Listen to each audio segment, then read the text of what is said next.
Thanks to relentless flogging by Alexandria Ocasio-Cortez, the Green New Deal, whatever that is rapidly becoming orthodoxy on the left.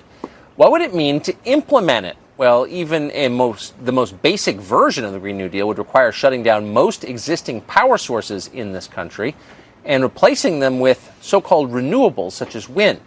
So that sounds appealing, but what would actually happen to the environment, our economy, and the people who live here if we tried to do that? Well, to find out, the show recently spoke to commercial fishermen. They described the harmful effect that green energy, wind energy, has had on their livelihood and, critically, on the ocean itself. Watch this. Wes Townsend has been fishing off the coast of Delaware for more than 4 decades. Now, thanks to federal climate policy, his livelihood may become extinct. America's entire commercial fishing industry could go with it. This could be the end of our business. Something we've worked our whole lives for, that all of a sudden now our boats aren't going to be worth anything, our permits aren't going to be worth anything. It's going to destroy the ocean.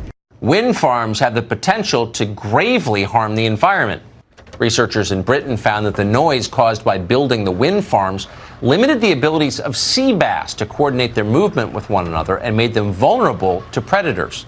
Marine experts have blamed wind farms for whales found washed up on shore. They also pose serious safety hazards to mariners around the world.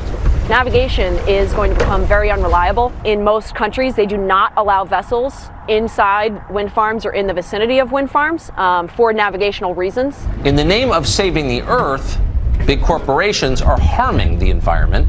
Many have sounded the alarm about this, but so far lobbying dollars from energy companies have prevailed. Plans have now been approved to install massive new wind farms along the east coast of the United States. One near Martha's Vineyard could be the largest in the world. This offshore wind project will take up roughly 1,400 square miles. That's larger than the state of Rhode Island. They're being sited on prime commercial fishing grounds without any regard for pre-existing uses. You will not be able to fish during construction, and most commercial fishing vessels will not be able to fish after construction either. Congressman Andy Harris represents Maryland's Eastern Shore in Congress. He has called for a federal study investigating the effect of these wind farms. Offshore wind makes no economic sense without federal taxpayer subsidies. The bottom line is it is one of the most expensive ways to generate electricity. So the question is, if we're going to install wind farms that will destroy natural fisheries, crush a multi-billion-dollar industry, and create eyesores on beaches up and down the coast, who benefits exactly? One of the other problems with these federal tax subsidies is the owners of these wind farms all turn out to be global, international, offshore, foreign companies. The bottom line is we're going to have American taxpayer dollars flowing to these foreign companies. Fishermen on the east coast of the United States have one final hope, that President Trump will get involved. What happened to America first? I thought this president and everybody else said, let's protect Americans. That's what we are. Honest, hard-working Americans.